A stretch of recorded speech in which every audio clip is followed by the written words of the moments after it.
Good morning, good afternoon, good evening. आप जब कभी भी ये वीडियो देख रहे हैं, उम्मीद है आप खुश होंगे, तंदुरुस्त होंगे, मस्त होंगे और अपनी एग्जामिनेशन का तैयारी कर रहे होंगे। तो बिना लॉन्ग लपेट करते हुए चलते हैं हम लोग क्लास 8 के फैक्टराइजेशन की ओर। तो फैक्टराइजेशन क्या होता है, इसको जानने से पहले हम लोग चूंकि अलजेब्रिक एक्सप्रेशन का फैक्टराइजेशन कर रहे हैं, तो पहले हम लोग जान लेते हैं कि भाई साहब अलजेब्रिक एक्सप्रेशन क्या होता है। अलजेब्रिक एक्सप्रेशन मतलब जैसे नाम से पता चल रहा है, चूंकि अलजेब्रा है तो उसमें जिसमें वेरिएबल्स होता है ना, जिसमें वेरिएबल्स होता है, हो सकता है साथ में उसका ऑपरेटर्स भी हो, है ना, तो क्या होगा, वो होगा अलजेब्रिक एक्सप्रेशन। जैसे बोले कि ax, बोले कि 3x + 5, ये क्या है, एक अलजेब्रिक एक्सप्रेशन है ना। चूंकि इसका पावर 1 है ना, तो इसको बोलते हैं लीनियर एक्सप्रेशन। क्या बोलते हैं? Linear expression. यदि इस वेरिएबल का, है ना, पावर 2 हो जाएगा, है ना, तो उसको बोलते हैं क्वाड्रेटिक एक्सप्रेशन। क्या बोलते हैं? Quadratic expression. मेरे भाई, अब किसी भी बहुत सारे लड़कों को ये नहीं समझ में आ रहा होगा कि एक्चुअली वेरिएबल क्या होता है। तो वेरिएबल मतलब जिसका वैल्यू बदलते रहता है ना, उसको क्या बोलते हैं? वेरिएबल कहते हैं। अब थोड़ा सा फैक्टराइजेशन के अलग अलग जो पहलू है उस पर थोड़ा डिस्कशन कर लेते हैं कि एक्चुअली क्या होता है फैक्टराइजेशन। इसको समझाने से पहले आपको ये बताना चाहते हैं कि क्या होता है फैक्टर। तो फैक्टर जैसे बोले कि है 12, कितना है, एक नंबर 12 है, तो कौन कौन सा इसका फैक्टर्स होगा, और हम लोग फैक्टर कहते हैं किसको है? तो फैक्टर मतलब वे सभी नंबर्स जो दिए हुए नंबर को पूरी डिवाइड कर देता है, उसको हम लोग बोलते हैं फैक्टर। जैसे कि 12 है, तो इसका कौन कौन सा फैक्टर्स हो सकता है? तो इसका फैक्टर्स हो सकता है 1 भी हो सकता है, क्योंकि एक जो है ना 12 को पूरी डिवाइड कर देता है ना। 2 भी इसका फैक्टर हो सकता है, क्योंकि 12 को जो है ना 2 पूरी डिवाइड कर देता है। उसी तरह से फैक्टर 3 भी हो सकता है, फैक्टर 4 भी हो सकता है, फैक्टर 6 भी हो सकता है, और फैक्टर 12 भी हो सकता है। तो इस सभी जो नंबर है ना, इसको बोलते हैं 12 का ये फैक्टर है। और जो फैक्टर है तो उसको यदि हम प्रोडक्ट के रूप में लिखें तो हम लोग ऐसे बोल सकते हैं कि 12 को हम लोग लिख सकते हैं ऐसे कि 1 × 12 लिख सकते हैं। इसको ऐसे भी लिख सकते हैं कि 2 × 6 भी लिख सकते हैं, 2 × 6 = 12। इसको 3 × 4, 3 × 4 = 12 भी लिख सकते हैं। अब 6 × 2 भी लिख सकते हैं, और 12 × 1 भी लिख सकते हैं। इस जो नंबर है 12, उसको फैक्टर के प्रोडक्ट के रूप में लिखें, है ना, इसको ऐसा लिख सकते हैं। अब फैक्टर तो आपको समझ में आ गया। अब थोड़ा सा समझ लेते हैं, है ना, कि अलजेब्रिक एक्सप्रेशन में फैक्टर्स का क्या मतलब है। ये तो नंबर के रूप में आपको समझ में आ गया। अब जो एक्सप्रेशन दिया हुआ रहता है, एक्सप्रेशन है ना, उसमें फैक्टर्स का क्या मतलब है। तो एक्सप्रेशन जैसे बोले कि वेरिएबल होगा, कांस्टेंट होगा, हो सकता है साथ में ऑपरेटर्स भी हो जो वेरिएबल है, कांस्टेंट है, उसके बीच में। तो जैसे कि एक्सप्रेशन लिया हुआ था, मान लीजिए कि 3x² y। अब इसको जानने से पहले, है ना, अब थोड़ा जानते होंगे कि जो लीनियर एक्सप्रेशन होता है ना, अलजेब्रिक एक्सप्रेशन होता है ना, वो मोनोमियल हो सकता है। एक टर्म वाला रहेगा तो मोनोमियल हो जाएगा, 2 टर्म रहेगा तो बाइनोमियल होगा, 3 टर्म रहेगा तो फिर ट्राइनोमियल होगा।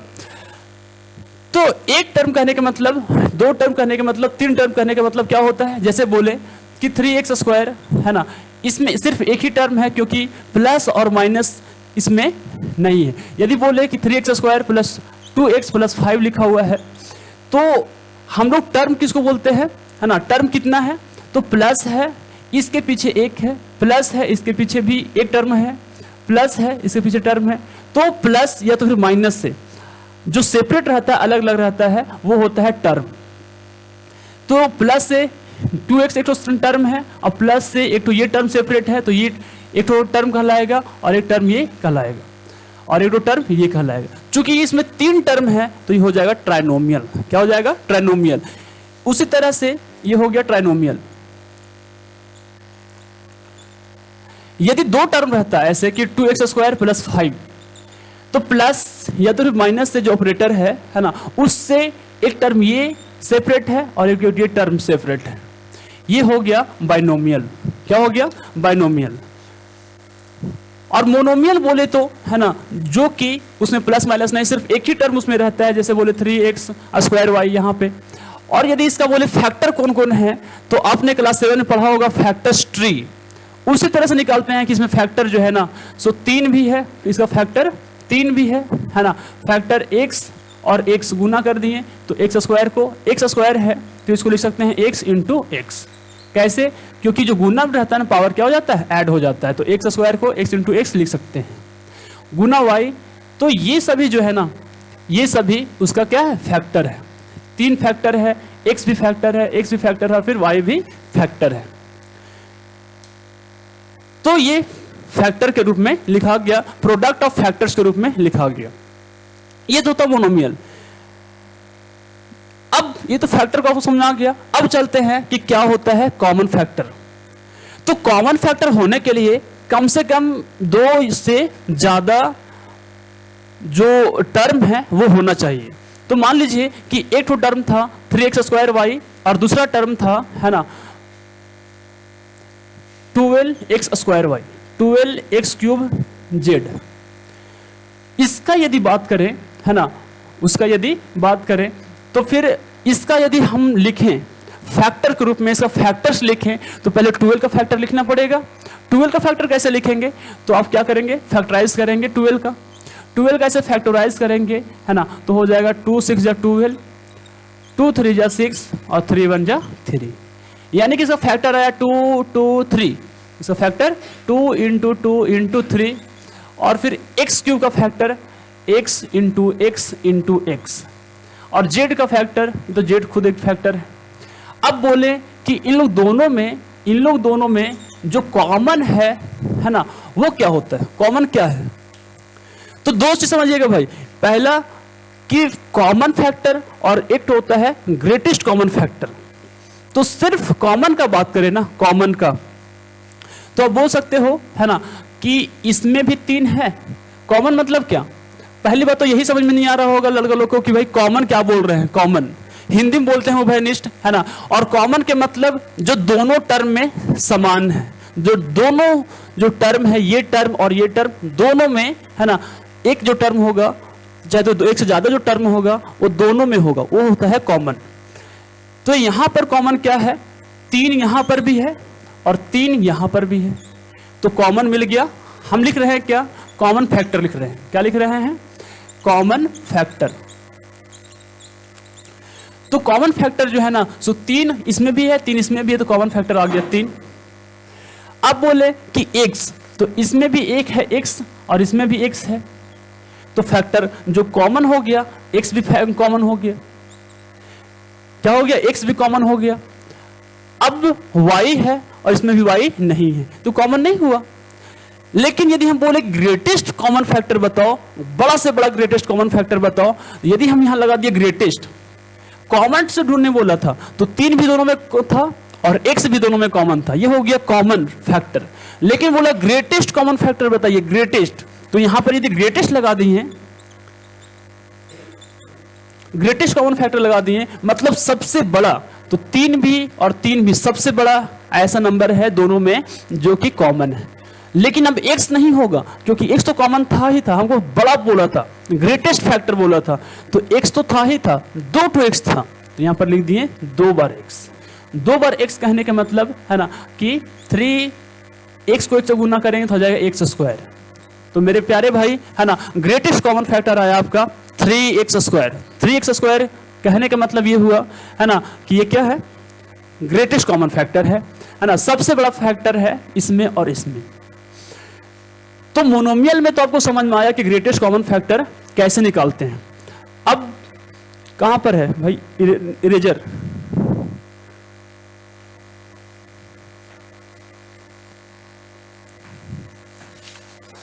थोड़ा सा आगे चलते हैं।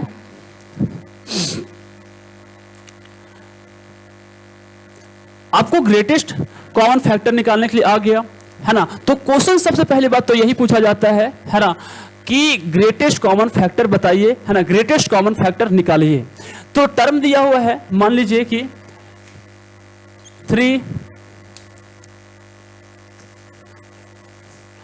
लिखा हुआ है ना, 8x² है ना, और लिखा हुआ है 6x क्यूब, है ना, और फिर y⁴, और बोल दिया आपको, है ना, कि बताइए इन लोग दोनों में ग्रेटेस्ट कॉमन फैक्टर क्या होगा। GCF भी बोल सकते हैं निकालने के लिए, HCF भी निकालने के लिए बोल सकता है। वही मतलब है कि दोनों में हाईएस्ट कॉमन फैक्टर कितना है, भींगा हुआ चल नहीं रहा। तो पहली बात GCF, क्या बोलेगा, GCF, और GCF के मतलब, है ना, ग्रेटेस्ट कॉमन फैक्टर वही बात होगा। या तो फिर बोलेगा आपको HCF निकालने के लिए, क्या बोलेगा, HCF।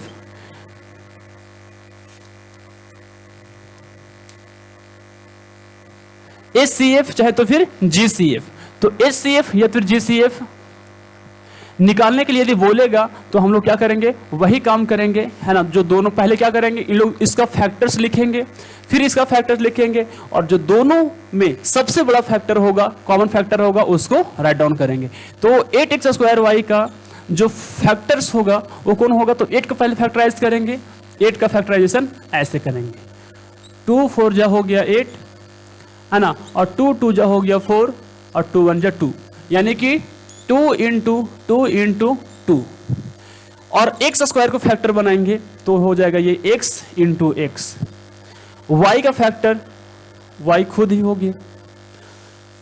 यदि 6x³ y⁴ का यदि फैक्टर्स पूछे तो हो जाएगा 6x⁴ y⁴। तो 6 का फैक्टर क्या होगा, तो 6 का फैक्टर निकाल लेंगे साइड में इधर ऐसे कि 2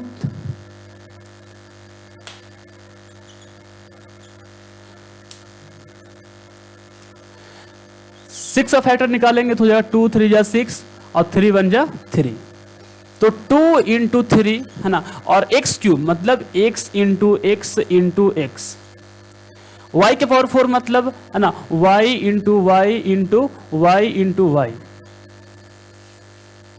अब दोनों में यदि कॉमन बोले, ग्रेटेस्ट कॉमन फैक्टर नहीं बोले, HCF बोले, चाहे GCF बोले, या तो फिर HCF बोले, कितना होगा, तो भाई साहब इसमें दोनों पहले ये कॉमन है तो ये लिखेंगे 2।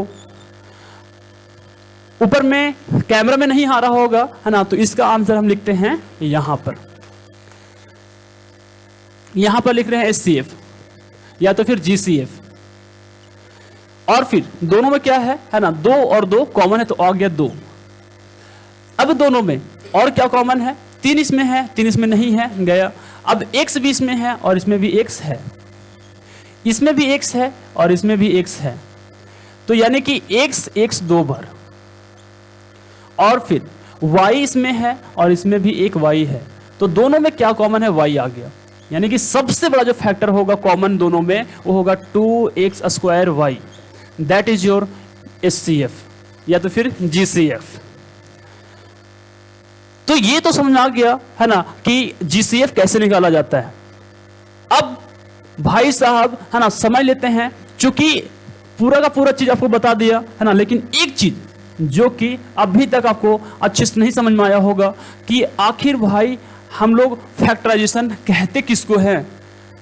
यदि कोई पूछ दिया, है ना, कि फैक्टराइजेशन है क्या, तो हम लोग क्या बोलेंगे, तो सिंपल वर्ड में, है ना, जो भी अलजेब्रिक एक्सप्रेशन है ना, उसको उसके फैक्टर्स के गुना के रूप में लिखना ही फैक्टराइजेशन कहलाता है। फैक्टर को गुना के फॉर्म में लिखना ही फैक्टराइजेशन कहलाता है। जैसे बोलें कि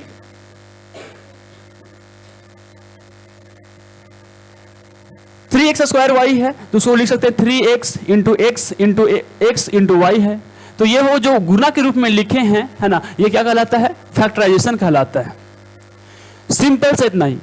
अब हम लोग आगे चल लेते हैं कि यदि हम लोग फैक्टराइजेशन करने के लिए दे दिया जाए कि फैक्टराइज करो तो फिर कैसे करेंगे। तो आपके सामने क्वेश्चन है कि मान लीजिए कि वही दोनों था कि 3x² y है और दे दिया प्लस में कि 12 है ना, x के पावर 4 और फिर z कितना होगा, इन लोग दोनों को फैक्टराइज कैसे करेंगे।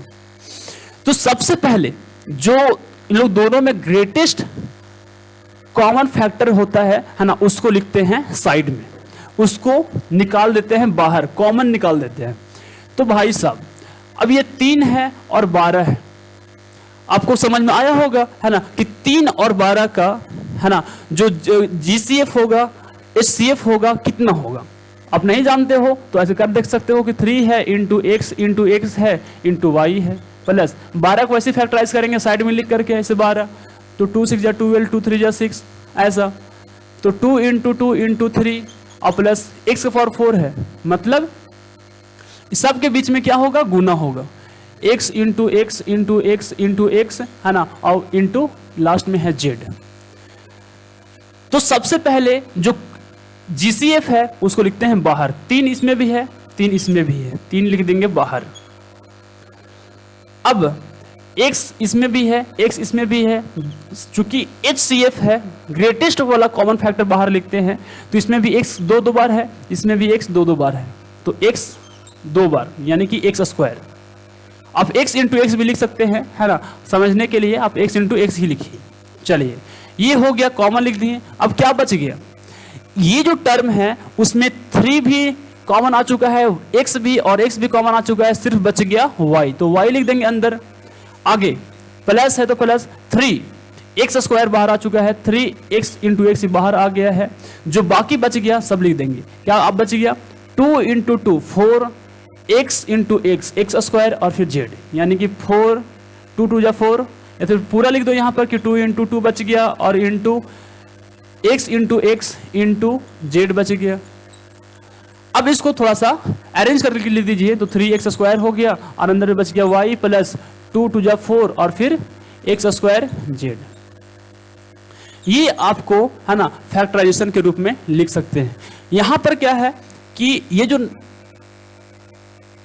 एक्सप्रेशन दिया हुआ था उसको हम लोग प्रोडक्ट के फॉर्म में लिख दिए, एक तो ये एक्सप्रेशन और एक तो ये एक्सप्रेशन के प्रोडक्ट के फॉर्म में लिख दिए, इसलिए क्या हो फैक्टराइज हो गया। ठीक है, अब हम लोग ये चलते हैं कि ये तो यदि बाइनोमियल दिया हुआ रहेगा उसको फैक्टराइज कैसे करते हैं इसके बारे में। अब क्वेश्चन लिखिए है ना, और अब खुद सॉल्व करके देखिए, या तो फिर उसके बाद नहीं होता है तो करते हैं।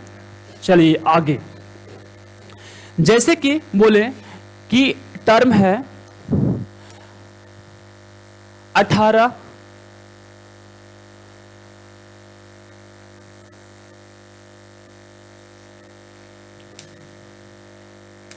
12x cube Z plus 18x Z cube कितना होगा है ना, इसका फैक्टराइजेशन क्या कैसे लिखेंगे, इसको फैक्टराइज कैसे करेंगे। तो पहले आपको है ना 12 को फैक्टराइज करके लिखना है, तो 12 को कैसे फैक्टराइज करके लिखेंगे है ना, और फिर 18 को फैक्टराइज करके लिखेंगे। सिंपली आप यदि उतना फैक्टराइजेशन के फॉर्म में नहीं लिखना चाहते तो सिंपल सा आपको उपाय बताते हैं है ना, चूंकि कैसे करते हैं फैक्टराइज करके लिखने के लिए वो हो चुका है। अब दूसरा समझ लीजिए कैसे करते हैं। तो हमको क्या बोले थे कि पहले हम लोग जो HCF होता है GCF होता है ना, उसको कॉमन ले लेते हैं। दोनों में जो कॉमन फैक्टर्स है, हाईएस्ट कॉमन फैक्टर है ना, उसको पहले लिखते हैं। तो 12 और 18 का जो सबसे बड़ा कॉमन फैक्टर है कौन है, कौन सा ऐसा नंबर है जिससे 12 और 18 दोनों कट जाता है और सबसे बड़ा नंबर है। तब बोल सकते हो 2 से तो कटता है दोनों, 3 से भी कट जाता है ना, और फिर 6 से भी कट जाता है। 6 से बड़ा ऐसा कोई भी नंबर नहीं है जो दोनों को डिवाइड कर दे। तो पहले आपको लिख देना है यहाँ पर 6, क्या लिख देना है 6, यानी कि 12 और 18 का जो HCF है वो 6 हम लोग बाहर लिख दिए। अब यहाँ पर है x क्यूब और यहाँ पर है x, दोनों में सबसे बड़ा कॉमन क्या है, तो दोनों में इसमें x क्यूब है इसमें x है, तो कम से कम x तो दोनों में कॉमन है, तो x हो गया कॉमन। यहाँ पर z है z क्यूब है, यानी कि z 3 बार और यहाँ पर z 1 बार, तो 1 बार दोनों में कम से कम कॉमन है, तो z हो गया। अब अंदर में क्या लिखेंगे, ब्रैकेट में मल्टीप्लाई के फॉर्म में लिखना था फैक्टराइज करने के लिए, तो अंदर में क्या लिखेंगे, जो बच गया उसको लिखेंगे। यहाँ पर 12 था तो कितना बच गया 6 2 जा 12, तो 2 लिख दिए। अब यहां पर x क्यूब है और यहां पर है x का पावर 1 और यहां पर x का पावर 3, एक तो x लिख चुके हैं, तो कितना और x बच गया, x का पावर 2 और बच गया। तब मिलकर के x पावर 2 और 1 मिलकर के x पावर 3 हो जाता है। और z था, है ना, तो लिख दिए, z भी कॉमन ले चुके थे तो z तो लिख देंगे नहीं। अब प्लस है तो प्लस देंगे, यदि यहां पर माइनस होता, है ना, तो फिर यहां पर माइनस हो जाता। मेरे भाई समझने वाली बात यह है कि यहां पर 18 है और 18 कितना बार में आता है ना, तो 6 तो यहां से ले चुके हैं तो सिर्फ वहां पर बच गया 6 या 18 यानी कि 3। अब x था, x बाहर ले चुके हैं, यहां पर z है, यहां पर z क्यूब है, तो यहां बच गया z स्क्वायर। और ये हो गया आपका पूरा का पूरा फैक्टराइज। अब समझ लेते हैं, है ना, एक आगे वाली बात, इंपॉर्टेंट बात कि हम लोग माइनस का कॉमन कैसे लेते हैं। यदि दोनों में माइनस आ जाए या तो फिर कहीं पर ऐसा जरूरी पड़ जाए कि हमें -1 कॉमन लेना है, तो उसको कैसे करते हैं उसके बारे में समझिए, थोड़ा शिद्दत से समझिएगा। क्या बोले कि बोले ना कि माइनस यहां पर आ जाएगा 21 x स्क्वायर y आ गया, और आ गया प्लस में 3, है ना, और फिर x और फिर y आ गया ऐसा। और अब चाहते हैं या तो फिर आपको माइनस कॉमन लेना है। पहली बात तो ये कि आप माइनस कॉमन ले भी सकते हैं, नहीं भी ले सकते हैं। माइनस कॉमन नहीं लेंगे, है ना, तो इन लोग दोनों में जो कॉमन जीसीएफ है उसको बाहर लिखेंगे, जो बाकी बच जाएगा उसको अंदर लिख देंगे। यदि आप माइनस कॉमन लिए और माइनस कॉमन लेने के लिए आपको सीखना है, -1 को कॉमन लेने के लिए सीखना है, क्योंकि अलग अलग फैक्टराइजेशन जब आगे पढ़ेंगे तो उसको समझने के लिए ये काम आएगा। तो भाई साहब, तो दोनों में यदि हम माइनस कॉमन लेना चाहते हैं, इसका मतलब ये हुआ कि दोनों में -1 कॉमन है। तो पहले देख लेते हैं टर्म के बारे में। तो यहां पर x स्क्वायर है, यहां पर x है, तो एक ठो x दोनों में कम से कम कॉमन है, तो एक ठो x लिख दिया बाहर में।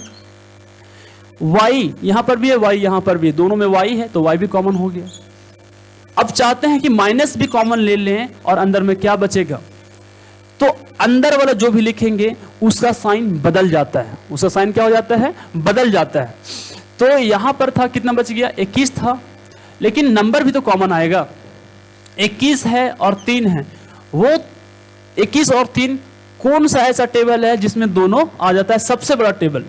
तो 3 का टेबल में ही दोनों पूरा का पूरा आ जाता है। सबसे बड़ा ऐसा नंबर टेबल 3 है ना, सबसे बड़ा नंबर 3 है जो दोनों को डिवाइड कर देती है, तो कॉमन आ गया आपका 3 भी। अब क्या बच गया अंदर में, जब भी माइनस ऑफ कॉमन लोगे, है ना, तो अंदर में जो लिखेंगे उसका साइन बदल जाता है। माइनस में है वो प्लस में हो जाता है, जो प्लस में है वो माइनस में हो जाता है। तो यहां पर माइनस में था तो पहली बात ये प्लस में हो जाएगा, प्लस को लिख भी सकते हैं, प्लस को नहीं भी लिख सकते हैं।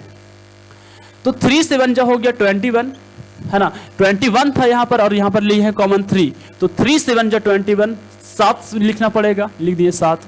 अब x है, यहां पर है x स्क्वायर, मतलब x एक और बच गया। y ले चुके हैं तो फिर लिखने की जरूरत है नहीं। अब यहां पर है प्लस, तो बताए थे आपको कि जब माइनस कॉमन लेते हैं तो अंदर वाले का जो साइन है वो बदल जाता है, तो ये प्लस है तो हो जाएगा माइनस। और 3xy पूरा का पूरा 3xy कॉमन ले चुके हैं, तो क्या बचा फिर। ऐसे मत बोल देना कि 0 बच जाएगा, क्योंकि कुछ नहीं बचा यानी कि 0, ऐसा गलत है। क्योंकि जब 0 ले लिए तो 0 को पर जब इससे मल्टीप्लाई करेंगे तो क्या ऊपर वाला आएगा। जब इसी को सॉल्व करने के बाद ये आया है ना, तो इसको सॉल्व करने के बाद ये आना चाहिए। आप लोगों को बताया था इस तरह का जो मल्टीप्लिकेशन होता है ना, 3x + 5, इसका सॉल्व कैसे करते हैं। तो भाई साहब इसको यदि इससे मल्टीप्लाई करिए तो 3 से 1 जा 21, x स्क्वायर y आ जाता है। अब यहां पर क्या रखें कि आ जाए, तो अब बोलोगे कि 0 रखेंगे तो नहीं आएगा, क्योंकि पूरा 0 कर देगा, इसलिए रखते हैं 1, क्योंकि 3 1 जा 3, है ना, माइनस माइनस प्लस, और फिर 3 1 जा 3 और x y दोनों में है तो x y आ गया। तो ये आ गया आपका फैक्टराइज हो गया आपका। ये तो था, है ना, बेसिक बातें कि हम लोग बाइनोमियल को कैसे क्या करते हैं, फैक्टराइज करते हैं। यदि ट्रायनोमियल आ गया, है ना, तो क्या करेंगे, ट्राइनोमियल आ गया है ना, तो क्या करेंगे, तो उसके लिए है ना क्या हो सकता है, अलग अलग बातें हो सकता है।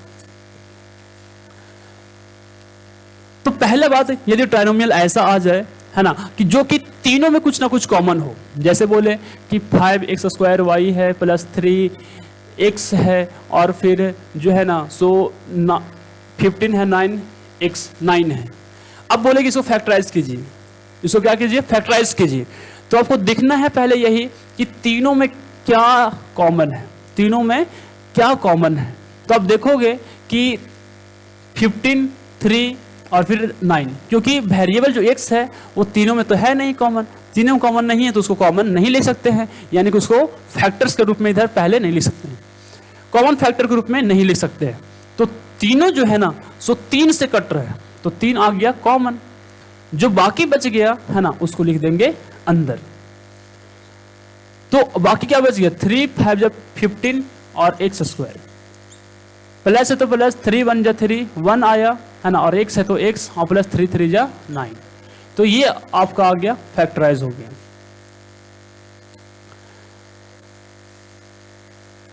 और अब हम लोग आगे चलते हुए है ना देखते हैं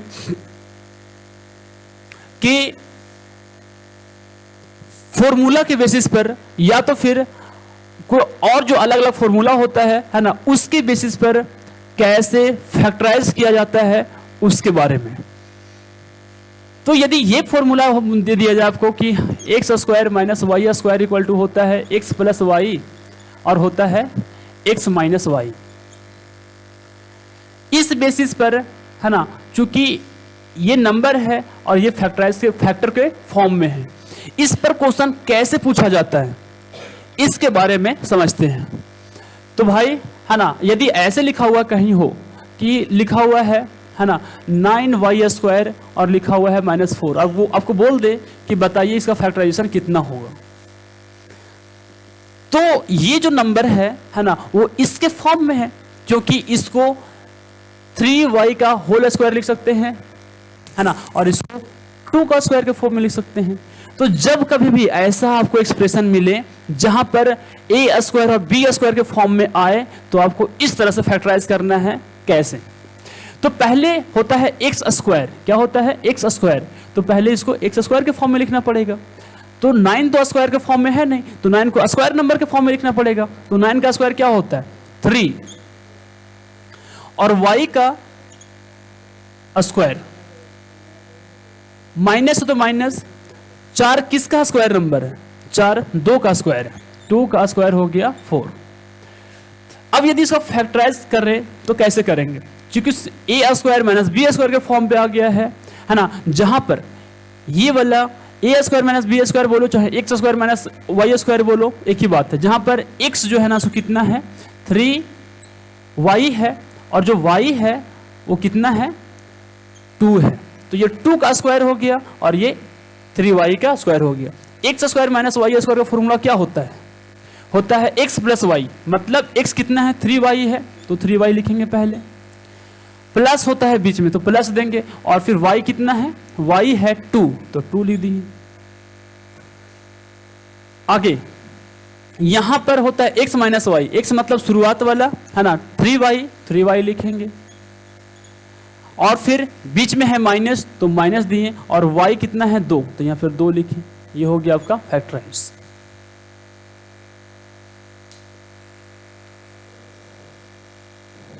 इस तरह से है ना कुछ क्वेश्चन हो सकता है ना, जो कि आपको फैक्टराइज करने के लिए पूछा जा सकता है। और क्या हो सकता है, जैसे बोले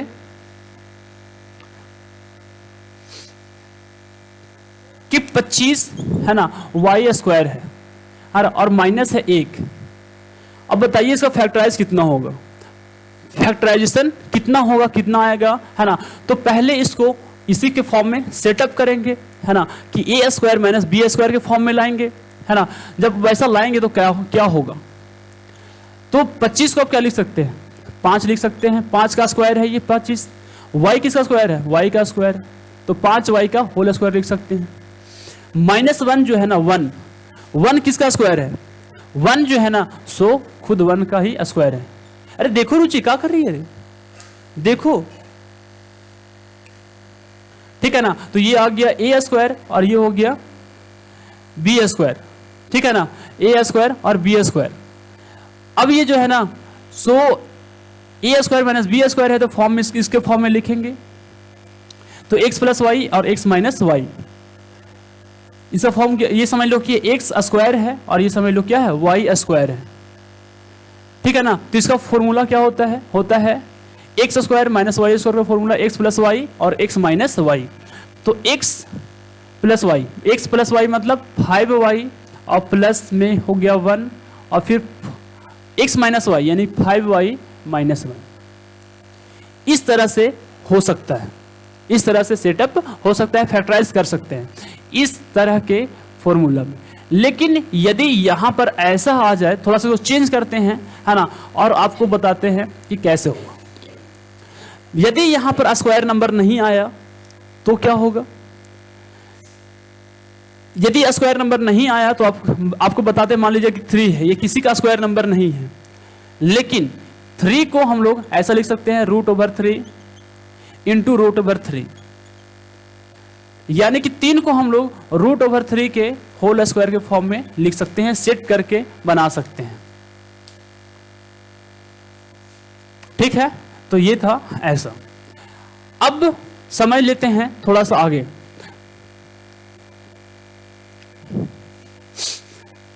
देखो ध्यान से समझना भाई, है ना, कि यदि एक्स प्लस वाई का जो होल स्क्वायर है ना, उस पर फैक्टराइजेशन कैसे पूछा जाता है। तो एक्स प्लस वाई का होल स्क्वायर का फॉर्मूला क्या होता है, क्या चीज,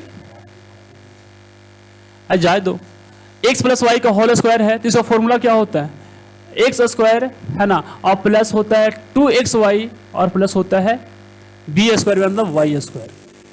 तो एक्स प्लस वाई का होल स्क्वायर है ना, तो ये जो है ना, सो ऐसा हो गया सेट, फॉर्मूला ये होता है। अब इस पर फैक्टराइजेशन कैसे पूछा जाता है, फैक्टराइज करके देखो। तो भाई साहब क्वेश्चन ऐसा हो सकता है ना, कि बताइए 25y स्क्वायर है ना, और फिर 20xy है और प्लस में लिख दिया है 2, यहां पर 4 और फिर x स्क्वायर। इसको फैक्टराइज करेंगे, है ना, क्या इसके फॉर्म पे आएगा कि नहीं आएगा।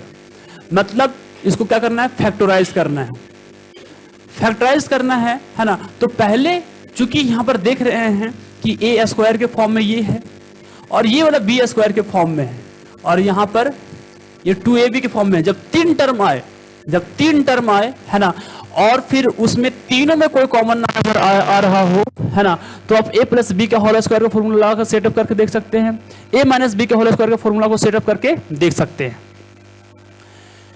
तो भाई साहब आप बोलोगे, है ना, कि 5y के इसको होल स्क्वायर लिख सकते हैं, चूंकि हमको लाना है इसके फॉर्म में। इसके फॉर्म में कोई होगा, है ना, अलजेब्रिक एक्सप्रेशन, तो उसको ऐसा लिख सकते हैं। अब ए स्क्वायर हो गया ये, अब इसको क्या लिख सकते हैं स्क्वायर के फॉर्म में, तो बोलोगे कि 2x का होल स्क्वायर लिख सकते हैं। अब ये वाला जो नंबर है ना, ये आ गया ए स्क्वायर यानी कि एक्स स्क्वायर आ गया, ये हो गया वाई स्क्वायर यानी कि वाई स्क्वायर आ गया। अब 2ab के फॉर्म में लिखे तो फॉर्मूला में होता है क्या 2, तो यहां लिख दिए 2, और a है कितना 5y, तो 5y लिखे, और b कितना है 2x, तो 2x लिखे। अब क्या इन लोग दोनों को मल्टीप्लाई करने के बाद ये आता है 5 दूनी 10 दूनी 20, ये तो आ गया भाई, मतलब फॉर्मूला पे सेट हो गया। यानी कि कोई यदि एक्सप्रेशन ऐसा है उसको ऐसा लिखें, तो जब ऐसा है ऐसा हम लोग लिख सकते हैं a square plus 2ab plus b square, तो ये फॉर्मूला होता है इसका, मतलब इसके जगह पर हम लोग इसको भी लिख सकते हैं। उसको लिखना हो तो कैसे लिखेंगे, तो क्या होता है, पहले हमको ढूंढना रहता है क्या एक्स, मतलब एक्स स्क्वायर जो है, स्क्वायर को छोड़कर जो नंबर बच गया वो, तो यहां पर स्क्वायर वाला नंबर है ये, उसमें एक्स कौन है 5y है, तो लिख दिए 5y।